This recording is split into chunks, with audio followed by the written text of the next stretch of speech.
मायावती जी कभी भी उधर नहीं जाएंगी, बहन जी भी आ जाएंगी। और इस बार तो जो रणनीति बन रही है, आने वाले चुनाव में, लोकसभा के चुनाव में भाजपा का सफाया है। लालू जी बिहार में एक ऐसे नेता हैं और देश के स्तर पर भी एक ऐसे नेता हैं। आदरणीय लालू जी कभी भी भारतीय जनता पार्टी के साथ नहीं गए और तमाम तकलीफ़ों को उन्होंने झेला।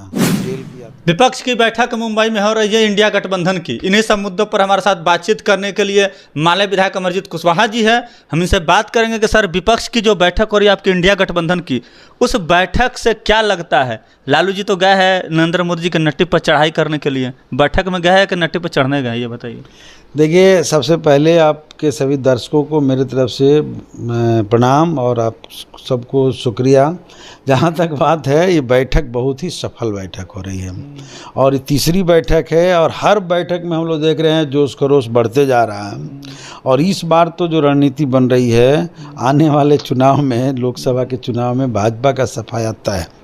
जहाँ तक लालू जी की बात आप कह रहे हैं, तो एक लालू जी के भावनाओं को साफ समझने की ज़रूरत है। लालू जी बिहार में एक ऐसे नेता हैं और देश के स्तर पर भी एक ऐसे नेता हैं। आदरणीय लालू जी कभी भी भारतीय जनता पार्टी के साथ नहीं गए और तमाम तकलीफ़ों को उन्होंने झेला, जेल की यातनाएँ झेली और मैंने समझ रहे हैं कि उनका मिशन पक्का है और हम सब का मिशन पक्का है। हमारी पार्टी के महासचिव दीपंकर भट्टाचार्य या अन्य नेता कोई न कोई गया है, अब हमको कंफर्म जानकारी नहीं है।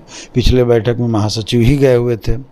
तो सब लोग, हम लोग मिल कर के लगे हुए हैं और हम क्या, मैं समझता हूँ कि पूरे देश की जनता की भावना है कि अब नरेंद्र मोदी सरकार को इस देश के गद्दी से उखाड़ करके फेंका जाए। तो सर, नरेंद्र मोदी को आप लोग उखाड़ फेंकने का वादा कर रहे हैं, दावा कर रहे हैं, लेकिन जो दलितों की नेत्री है बहन कुमारी मायावती, उन्हें क्यों दूर रखा गया है? लालू जी तो कह रहे हैं कि हमने उन्हें बुलाया नहीं, मायावती ने कहा कि हम गए ही नहीं। बहन जी भी आ जाएंगी। आप लोग तो बुला ही नहीं रहे सर, आप लोग तो दावत भी नहीं दे रहे हैं। लालू जी तो बोल रहे हैं। ऐसा बात नहीं है, समय के साथ उनको भी आना पड़ेगा, आ जाएंगी। और दावत दीजिएगा।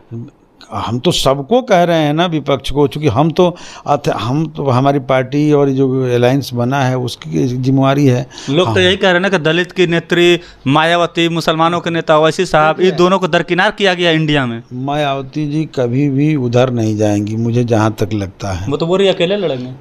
और नहीं ले रहे तो क्या करें? और नहीं, जो आज के दौर में अकेले लड़ेगा तो हम समझ रहे हैं कि वो इतिहास के किस कोने में जाएगा, कुछ पता नहीं चलेगा। तो सर, आप लोग ले भी तो नहीं रहे ना, क्या करेंगे? क्यों नहीं लेंगे हम लोग? आने दीजिए, समय के साथ वो नेता लोग बात करेंगे।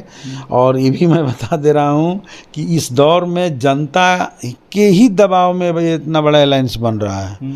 जनता ही नरेंद्र मोदी सरकार से उभी हुई है और नरेंद्र मोदी सरकार ने 10 साल, अब हम कहेंगे 9 साल नहीं कहेंगे, 10वां साल है। इतने दिनों में नरेंद्र मोदी सरकार ने जनता के साथ सिर्फ और सिर्फ झूठ बोला है और विश्वासघात किया है।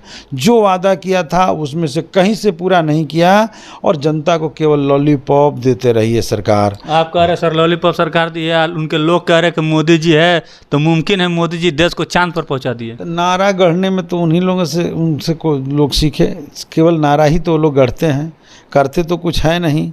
और नहीं तो मैं पूछ रहा हूँ कि मणिपुर जल रहा है, हरियाणा दंगा की चपेट में है, आग लगा हुआ है, ये सब घटनाएं घट रही है, दलित की बेटी को नंगा करके घुमाया जा रहा है और मोदी जी चुप्पी साधे हुए हैं। पहलवान लड़की आंदोलन की चुप्पी साधे हुए हैं। महंगाई के मार से जनता करा रही है, किसान आत्महत्या कर रहा है, छात्र नौजवान अलग तबाह है। 2 करोड़ नौकरी का हिसाब जब मांगा जा रहा है तो उनके पास कोई जवाब नहीं है। और सबसे तो बड़ी बात यह है कि जो हमारे देश के जवानों को जो पिछले साल पुलवामा में मारा गया, उसका आज तक इन्होंने जांच रिपोर्ट तक नहीं दिया। तो हिसाब देना पड़ेगा ना, आने दीजिए। चुनाव में सबका हिसाब लोग मांगेंगे और मोदी को यहाँ सत्ता से उखाड़ करके चुनाव में सारा हिसाब मांगा जाएगा। पुलवामा में जो हमारे जवान शहीद हुए थे उसका भी हिसाब देना होगा। 2 करोड़ रोजगार का जो वादा किया था नरेंद्र मोदी, उसका भी हिसाब देना होगा। और इन्होंने एक बहुत बड़ी बात कही, इनका साफ तौर पर कहना है कि वक्त आने दीजिए, मायावती जी भी जो है वो इंडिया में शामिल होगी। तो इस पर आपके क्या प्रतिक्रिया है? कमेंट्स में जवाब जोड़ दीजिएगा। तब तक के लिए बहुत बहुत धन्यवाद।